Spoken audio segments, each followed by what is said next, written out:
there be cows beneath the CN Tower. Heaps of cud-chewing cows blocking access to Eaton Centre.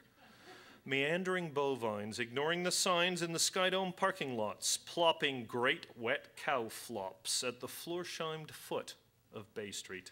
Boy, there's a buzz here at the Gladstone. It's terrific, and you can tell people are really looking forward to the evening.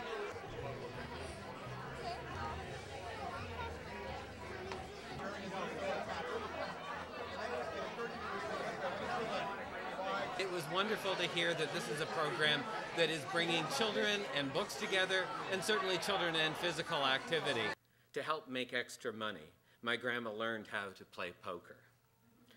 She was very good, sharp-eyed and quick with her hands. She could mark a card with her fingernail and hide aces in her sleeve. And most important, she liked to win. You know, I work in an emergency department in this city, which is a huge privilege and an honor, and yet sometimes I wish that I could vanish. Unfortunately, I don't have that ability, but here is a poem called Vincent the Vanisher.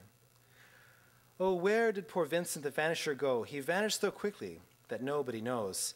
Of Vincent the Vanisher, none can keep track. My nurses actually say that they can't keep track of me. I was a little bit worried because I wasn't sure if other people would be interested in it, but I tried to read it more exciting, so I hope that came across. Now you are in for it at last, Bilbo Baggins, he said to himself. You went and put your foot right in it the night of the party, and now you have got to pull it out and pay for it. You know, I think I grew up in some of the neighborhoods that would benefit from an event like Get Lit, right? So that's kind of where I come from, so I recognize the value in it from the other side as well. We have tremendously talented young people in Toronto, and it's true across Canada.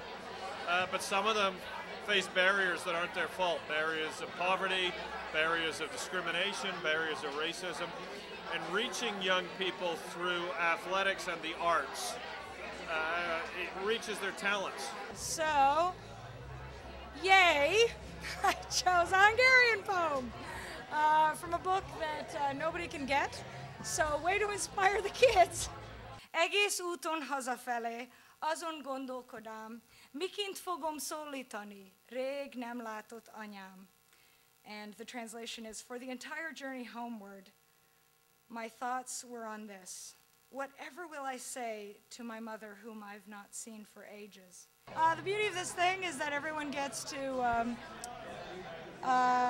they get to talk about something that inspired them, and I find that really cool. As an artist, and I'm seldom serious, of course I will be when I do my thing, but I always find sources of inspiration incredibly revealing.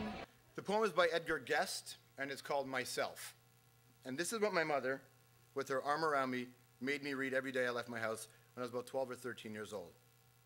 And I had to read it out loud, too. She said, I have to live with myself, and so I want to be fit for myself to know. I want to be able, as days go by, always to look myself straight in. Like an event like this and a project like this is about inspiring the kids who need to be inspired and who just might be inspired by it. I mean, what else do you want out of life, right? I mean, to be a part of your community in that way, that's kind of it. I don't want to think as I come and go that I'm for bluster and bluff and empty show. I never can hide myself from me because I see what others may never see. I know what others may never know. I can never fool myself, and so whatever happens, I want to be self-respecting and conscience free.